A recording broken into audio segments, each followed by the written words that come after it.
Hello, football faithful, and welcome back to another episode of the Double Doink Podcast. My name is Brenden and Eric. Thank you so much for tuning in today.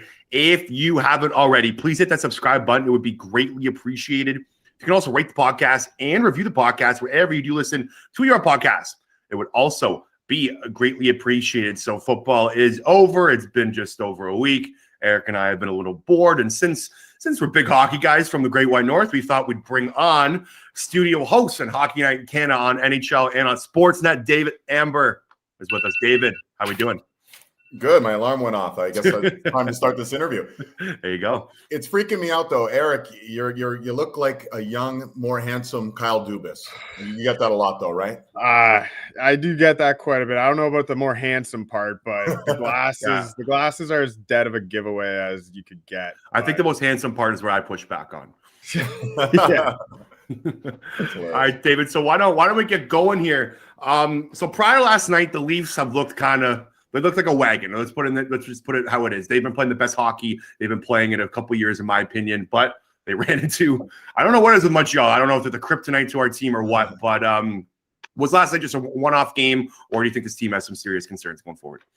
It's probably somewhere in between. I mean, they didn't look very good Saturday against the St. Louis Blues either. But the Leafs have been incredibly consistent. They haven't lost 3 in a row since October. So they've been a very consistent team. I think, the performance against Montreal raises the typical questions with the Leafs. How are they too thin on the blue line? Why can't they deal with the odd man rushes and the rushes coming in to their zone?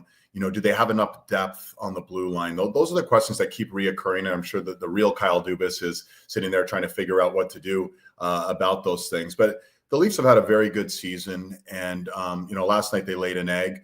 The last time they were embarrassed on the ice was the 7-1 loss to Pittsburgh back in October. And then they rattled off 10 wins in their next 12 games. So we'll see if they're able to have that same sort of bounce back tonight when they play Columbus. Right, and so Peter Marazzi was brought in this offseason. He's unfortunately failed to get to 900 save percentage in 8 of his 10 games. How much longer of a leash do you think the team can afford to give him? Well, Eric, that's a good question. I mean, bottom line is he has played better of late. He started out, it was a very difficult start to his tenure as a Maple Leaf. Then he got injured and he never really got into any type of rhythm, right? And you're taking a guy who, for the majority of his career, at least in the last 6-7 years, he's had sort of the predominant role in net. I know he shared the ice in Carolina with James Reimer, but at times he certainly had the majority of starts. So I think for him, finding his rhythm, finding his way, is probably taking a little bit of time.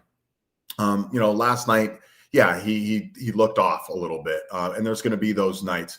I think what the Leafs would ideally like to have happen is both Jack Campbell continue his sustained, exceptional play from this year, and to have Marazzi sort of step up and almost push Jack Campbell for the net. And that would be the perfect scenario for the Leafs. There's another month before the trade deadline. I don't assume they're going to be doing anything goaltending wise, but that's something I'm sure they're thinking about, is just making sure that Marazzi could be that 1B guy that they feel comfortable moving forward with. I don't think it's at all any time to be pushing the panic button. This is a proven NHL goaltender, but you're right. It's been taking a while for him to get into his rhythm as a Maple Leaf. When do we, how many more games, I guess, will it take? And if Carter Hutton comes in, do you think he gets just a few more opportunities? Because, look, we had this talk last night. I think Jack Campbell needs to be in the net as much as possible, but the Leafs have a crazy stretch coming up, right? I think 7 games, next 13, 14 days, something like that. So what if Marazzi plays bad in his next couple of starts? Are we seeing Hutton come in, or is that just a complete afterthought? Yeah, I mean, Brenden, I think that would be maybe the definition of pushing the panic button. Carter Hutton's there for a little bit extra security. Let's say there's an injury or another situation arises. I'd be surprised, though, if we actually see Carter Hutton jumping in, even if there is a bad start or two. Here's the thing. You got to remember, Jack Campbell's never been a number one guy. And he's showing, based on how he played last year and how he's played this year, that he's certainly capable of that. But the workload, right? He had never started more than 25 games in any season until this year. So to go from, let's say, a max of 25 games and suddenly he's going to start, let's say, 55, 60 games, that's a lot. So I think they're going to try and run Marazzi out there as much as they feel comfortable with the matchups and the situations.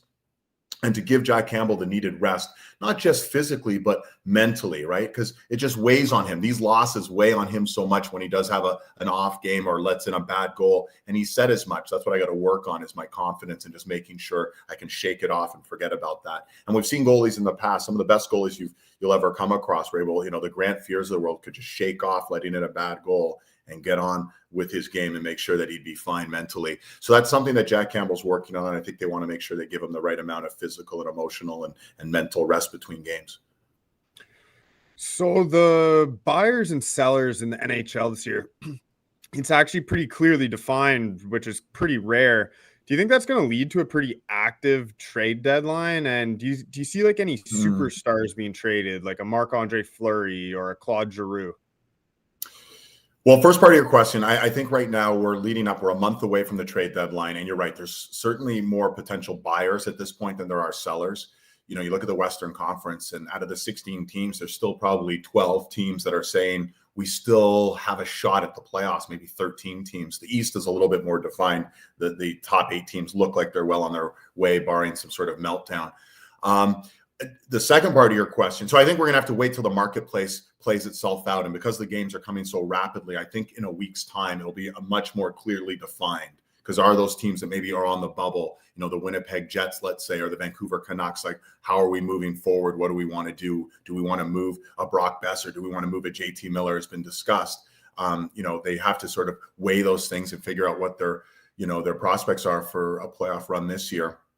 And then the second part of your question, absolutely. Marc-Andre Fleury, Mark Giordano, who did you mention as well? Claude Giroux. I expect them all to be on the move, right? Ben Chiarot, and there's a whole bunch of other guys you could probably put into those lists as well. Phil Kessel. There's going to be the typical suspects move, the UFAs, proven winners that could provide leadership on certain teams or provide some scoring punch or some defensive depth, or in the case of Marc-Andre Fleury, potentially provide a number one goalie on a team that has Stanley Cup aspirations. So I'll be very surprised if any of those top tier guys don't get moved. I think the trickier thing with a Marc-Andre Fleury or Claude Giroux is you almost have to have their consent. Giroux can sign off on anything. He's not going to go somewhere unless he wants to. But I think at this stage in his career, I think he is certainly interested in seeing how he can make a legitimate Stanley Cup run this year. So we'll see. Yeah, I hate to bring it back to the Leafs, but I just got to tail on the one name you just brought up, Ben Chiarot. He's a name that's been thrown around everywhere, every single day on the radio. We're all talking about him. Last night, clearly the Leafs could use another defenseman on the roster. How would a trade for him work? Because if I'm not mistaken, I think Cap has to go out for Cap to come in hockey. Like, I know it's a little more difficult to kind of make those type of trades. So how would a trade for a Ben Chiarot work in Toronto? Well, yeah, for Toronto specifically, they would have to make the math work. And they, Kyle Dubas deserves some credit. He just was able to move Nick Ritchie. And Nick Ritchie's had not just this year, but he had another year on his deal. And that's important because Jack Campbell is going to be a pending UFA, and they're going to have to find money somewhere to pay Jack Campbell if they so choose to keep him, which it looks like they're going to try and find the right fit for him here. So with Ben Chiarot, and I don't have the numbers in front of me, the Leafs would obviously have to figure it out. It has to fit within the cap confines. What's an interesting situation is Jake Muzzin, and I'm hopeful that he'll be okay, but he left last night's game with what looked like an apparent head injury. He had a head injury last month against the St. Louis Blues, and he missed 7 games. He missed, I think, 4 weeks of play. How long is he going to be out? And, this creates a situation where if he goes on the LTIR, it does open up some cap space, at least temporarily, where you can then add a Chiarot or a Giordano or whomever, and you have a bit of wiggle room because that player is on your LTIR. We saw this with Tampa Bay, on their way to the Stanley Cup, where Kucherov was on the LTIR essentially for the whole year, and then, hey, I'm healthy for the playoffs, and runs to a Stanley Cup championship. So we'll wait and see how it shakes down. We haven't got the reports exactly on how long-term the Jake Muzzin injury is, but I'm sure one thing about Kyle Dubas, Brendan Shanahan, and all the brass with the Maple Leafs, they're very creative. They look at all the different possibilities and opportunities, and then they make their best decisions from there. Right on. I want to stay north of the border and talk about the hottest team in the country, and that would be the Calgary Flames. I don't know if you're a betting man at all, but Coolbet has them at 15-1 to win the Stanley Cup. I think that's a little disrespectful. I think that they're just as good as any team in the West, and I'm considering putting a little something down on 15-1 on the Calgary Flames. What do you think of that? Oh, here's the question, Eric. They're 15-1 now. What were they 10 games ago before they started this epic 10 game? They were probably like 100-1. So, yeah, I don't think that's bad money to throw down. Quite frankly, I don't know if they're the best team in the NHL, but they might be the most playoff ready team right now without having to make any dramatic changes to their lineup. They have the toughness, they have the skill, they have the elite goaltender who's playing at a world-class level right now. They have a coach with a pedigree of winning Stanley Cups. It's all sort of falling into place. They have the depth up front that they didn't have previously, and that's always been the concern. They get to the playoffs and so much pressure on Monahan, so much pressure on Johnny Gaudreau, and the teams would basically, game plan against those guys and neutralize them, and that's it. And end of the Flames. Now you have Blake Coleman, you have Mangiapane, Kachuk's playing great. Lindholm's playing, has been sensational. They add Toffoli. There's a lot of depth up front, so I really like that Calgary team. Now that you mentioned, I might have to go over to Cool Bets when we're done this interview and drop some money on them myself too. So 15-1 is not bad. Okay, so as a Philadelphia Eagles fan, for someone that has a big Philadelphia following and talks to Philadelphia faithful, I'd have to ask you about the one of the worst teams in the NHL, the Philadelphia Flyers. They have definitely struggled this year. I think they got tied for the 5th worst record, I believe, in the NHL. David, what went wrong with the Flyers this year? Well, first of all, fly Eagles fly. I went to Syracuse University when Donovan McNabb was there. Oh, okay. And Marvin Harrison, who's a Philly guy, even though he went to the Colts. So I have some Philly rooting as well. I have a niece at Penn now too, so I'm keeping up my Eagles fandom a little bit, and I think some good days in front for the Eagles moving forward with that good young quarterback they have now. As far as the Flyers, that's a whole different story. You've got the built-in excuse of Couturier's out for the year, and they trade for Ryan Ellis, and he's been injured almost the entire year. Like, there has been some legitimate problems there.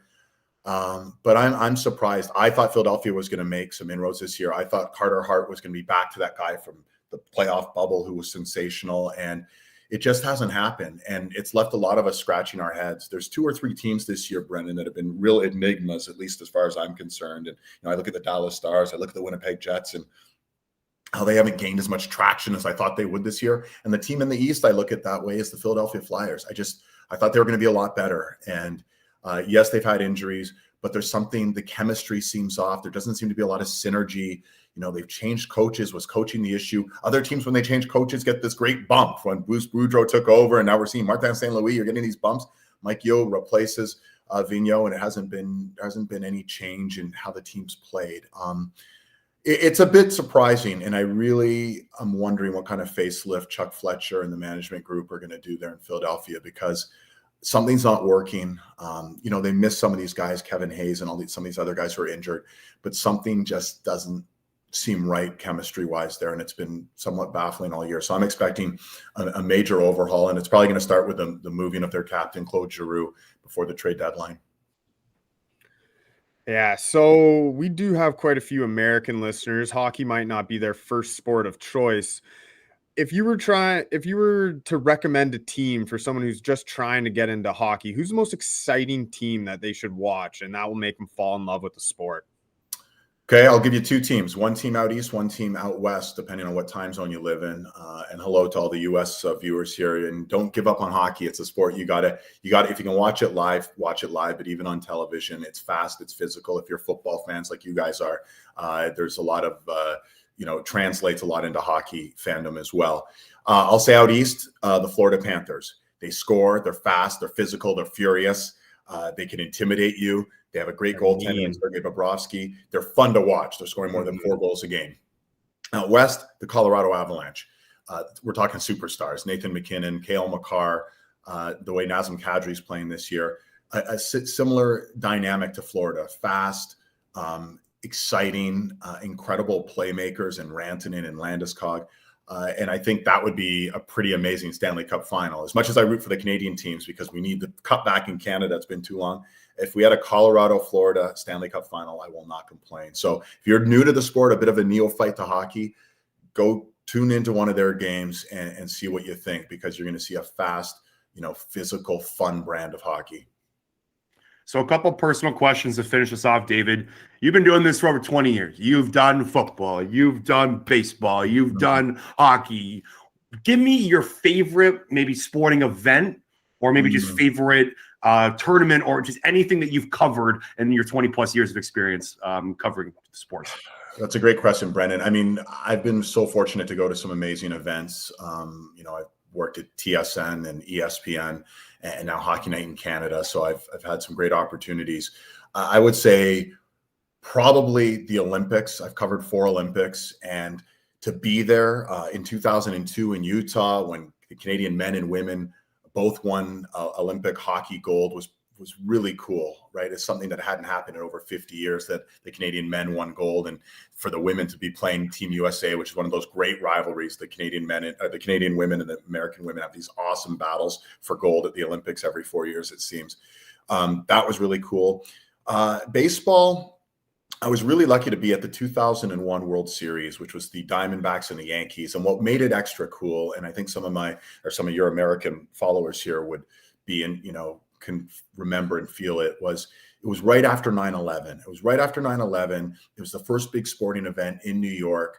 And the president at the time, George Bush, was out there throwing out the first pitch at Yankee Stadium. And this big eagle flew down and basically flew onto his arm, and the crowd went nuts. And it was just, and I'm not even American, but you could feel the emotion of like, damn right, this is awesome. We got our sport back and we're not going to be pushed around by terrorists. And it was just a really cool communal feeling. And it also ended up being an incredible World Series. The Yankees ended up losing in 7 games to the Diamondbacks. Luis Gonzalez, a broken bat single, essentially won it in the 9th inning against Mariano Rivera. So you couldn't kind of pen a better script. But NBA Finals and Stanley Cup Finals. I think when everything's on the line, it's awesome. Seeing Ray Bourque in person lift up that first Stanley Cup championship for him in Colorado was pretty cool. So those are the moments that sort of stick with you forever.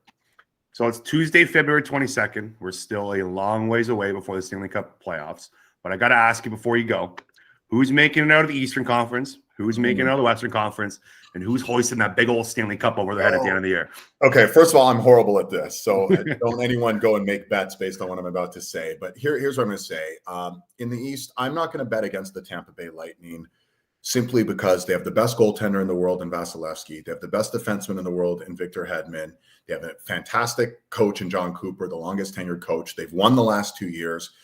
They have Kucherov, Point, Stamkos, etc. They have a great lineup, even though they lost their whole third line after the Stanley Cup. They've done it before, and I think they're motivated by trying to become the first team since the Islanders back in the early 1980s to win 3 in a row. So I'm going to stick with Tampa, even though they're maybe not the sexiest pick because you have Carolina and Florida and Toronto and all these other great teams, and I accept that, except I'm going to stick to Tampa. Out West, I'm going to stick with Calgary. I like how they're built. Colorado's a formidable team, but right now, and Vegas, I think will be very interesting. It will be there, a fight to the finish, but I'm going to stick with Calgary. They're built like a playoff team. And so it would be actually a rematch of Tampa-Calgary. We saw that back in, I think, 2004. So I hate to say this because people in Calgary are going to get angry, but I'm going to pick the Flames to win the Stanley Cup, and then that'll be the kiss of death, right? They'll probably lose in the first round. But the Calgary Flames right now are so impressive. They're built for these moments, and I love their team right now. So I'm going to say the Cup comes back to Canada, Calgary Flames, and a long, hard-fought series against the 2-time defending champs from Tampa. That is David Amber, host of Saturday Night Hockey on Sportsnet. David, thank you so much for doing this. Really appreciate it. Guys, thanks for having me on. Yep, thank you. That is David Amber, and we want to thank BetterHelp for sponsoring this episode. If you've ever searched for a counselor in your area, it could take weeks or even months just to get a phone call back. With BetterHelp, you can start communicating in as little as 48 hours. BetterHelp is committed to facilitating great therapeutic matches, so they make it easy and free to change therapists if needed. You deserve to prioritize your mental health this year, so get 10% off at BetterHelp.com/DoubleDoingPodcast. And thank you to BetterHelp for sponsoring this episode. Mr. Eric Warrensy, how are things? Pretty good, man. Pretty good. Needed the long weekend this weekend. I love that. Whoever's decision it was just to add a holiday in February like that, kudos. Really appreciate it. It's off to them. And I will say that was pretty cool talking to David Amber. We see that guy every Saturday night, see his face talking to us. That was pretty cool. But So football's been, this is weird. I feel like it's been only 10 days. What now? What, 10 days since the Super Bowl? Or has it been 2 weeks? 10 days since the Super Bowl? I'm even lost track. I feel like it's been over a month. Yeah. Like it's just going by too slow, man. Yeah, well, maybe I feel differently because I'm just kind of strapping myself in here and I'm ready for the long haul. I like this Aaron Rodgers stuff is getting attention. So I don't care for it. Like it feels like it's just his ego trying to get attention. Like make a decision and tell me what the decision is. I don't care about I just don't care about giving him all this attention he seems to crave. So he posted this long Instagram post last night. I don't know if anyone's seen it, but if you haven't, go check out his Instagram. It was like an essay. It was about 10 pictures, I believe. He attached to it as well. His explanation to Pat McAfee for this picture, Eric, was he just came out of a 12-day cleanse, and his first thought was intense gratitude for everyone in his life. Are you buying that? I think he was drunk. I don't know what to say. Oh, anybody in the world who says they have a read on Aaron Rodgers and understands his thought process is a complete liar. Nobody knows I don't even know if he knows what he wants to do yet. That's why I'm just saying, make your decision and let me know what your decision is, because I don't care about all this other drama. Him thanking all his teammates, it seemed to me like that was a farewell message, but now he's saying it wasn't a farewell message. So I'm not going to stroke his ego and care about this until he's made his decision. And do you think his decision's made up? Do you think he's just playing us along, or do you think he's got his mind made up? I think he genuinely doesn't know what he wants to do. I agree. I actually don't think he knows either. I think he's all over the place. Going on McAfee after this, you posted an Instagram post last night. He's giving all these cryptic messages. I 100% agree with you. I don't think he's got his mind made up. No, I mean, from a football perspective, Green Bay should be option number one. I think that's his closest to a Super Bowl, in my opinion, than any team in the AFC, just because of based off all the teams you have to go through in the AFC and the quarterbacks specifically.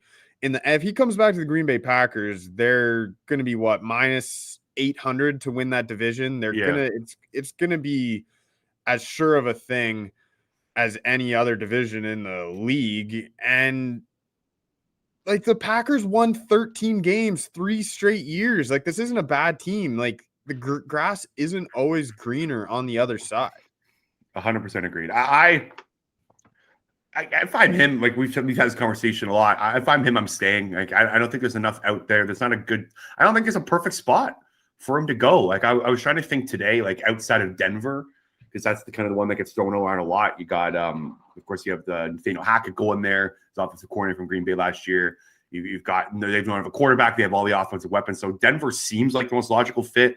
I just feel like going that division would be just suicide for your career. Going to play with Patrick Mahomes, Justin Herbert. I just think you want to avoid the AFC West as much as possible.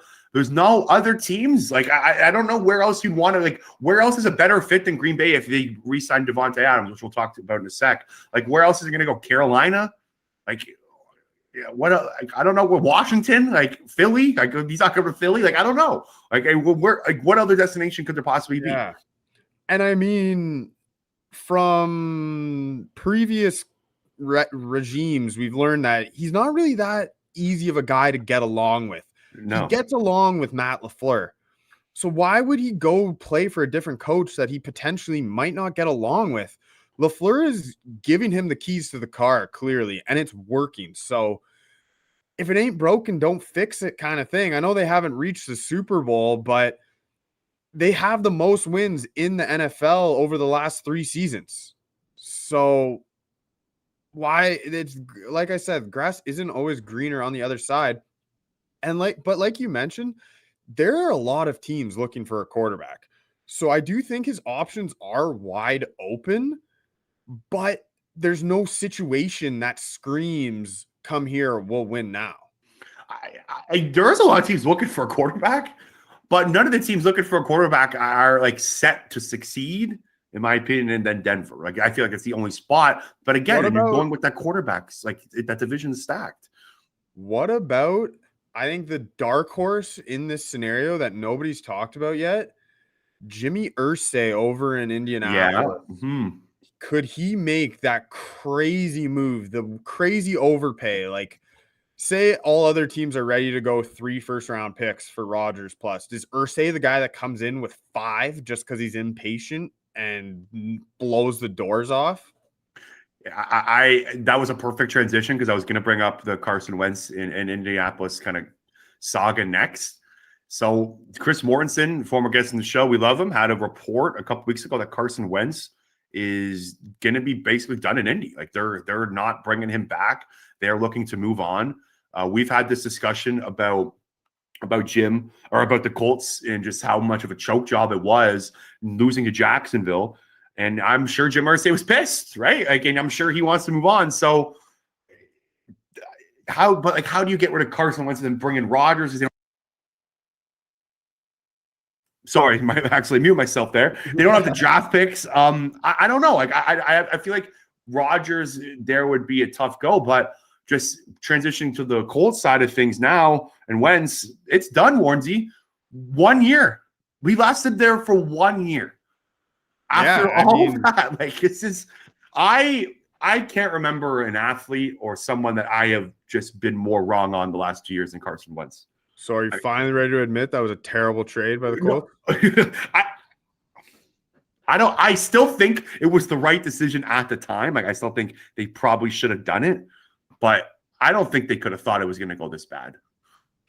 Yeah, and I mean, when Chris Mortensen is coming out with a report, there's clearly something there. This isn't just some guy on Twitter with 500 followers who's claiming this. Like, this is one of the best in the business. So there clearly is something there.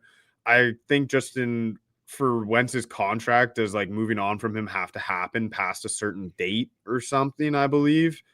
So yeah, I think he's got a bonus due in a couple of weeks. I have to double check that, but yeah. But if they trade him before that bonus, it's like a penalty against the cap or something. I'm not sure. I don't have his contract in front of me. I'll try to find it quickly, but it's like I think when there's smoke, there's fire and this kind of thing. Like I don't feel like he's coming back. And there's also a report that they don't like his leadership skills and style in Indy. So. Well, there was always those rumors in Philly, right? I mean, the reports were everybody on the team liked Foles more than Wentz. That wasn't just a rumor. Mm-hmm. And if that's true, then that is devastating for his career. Because once you've been labeled in 2 different locker rooms as a poor leader, I don't know how you are trusted to be a starting quarterback again. Okay, so we'll talk a lot more about some offseason discussions next week. We just wanted to kind of say hello and come back. We only have a couple more minutes. Why don't do we have any Super Bowl takes? We never kind of regrouped on the Super Bowls. Anything you want to wrap up on? I will say my biggest takeaway from the Super Bowl this year was those 2 teams were not the best 2 teams in the NFL. No, I don't think they were. And my take after the game was that the Bengals were the worst team in our lifetime to make a Super Bowl. Okay. I strongly think that. I think the Rams were one of the worst, maybe not the worst, but they were one of the worst Super Bowl winners in our lifetime. I think if you put that team up against the Bucs last year, I think the Bucs kill them personally. Yep. And the Chiefs, both sides. Yeah. And I mean, like how Zach Taylor got to a Super Bowl blows my mind. Like if you just look in a microscope on that one play on 4th and 1 to end the game, they needed 1 yard. Zach Taylor calls a 5-man protection. Like what have you watched a single snap this season? Your offensive line cannot protect, and you do a shotgun drop back to get 1 yard. Like give the ball to Samaje Perine on 3rd and 1. Yeah, Joe Mixon was their best player in that day. Mixon was running hard. Mixon was playing well. I keep going back to that. Like I don't get why you're giving the ball to your backup running back on 3rd and 1, running great at Aaron Donald. I can't wrap my head around it. I think that play is more over talked about than the Donald on 4th. Donald was going to shred and rip through that line. It was going to happen there. I think that 3rd down call was just bad. Mixon was playing well. Mixon was surprisingly had the most juice on that team that game. Yeah, So, and I mean, I think the Rams played their C game. They Yeah. turned the ball over twice. they didn't play well. They ran the ball for total, I want to say, less than 25 yards as a team. Like, they couldn't do anything on the ground. They turned it over twice. They didn't play well whatsoever, and they won. Like, and that includes also the Bengals getting a 75-yard touchdown on an obvious pass interference that wasn't called. I don't know. I guess my takeaway from this Super Bowl is in 10 years, I think we don't talk about this game whatsoever. 100%. All right, that's all the time we got today. Eric and I will be back sometime next week, probably Tuesday, Wednesday, or Thursday. We're going to dive into some more off-season topics. We're getting close to free agency. Free agency is about 3 weeks away.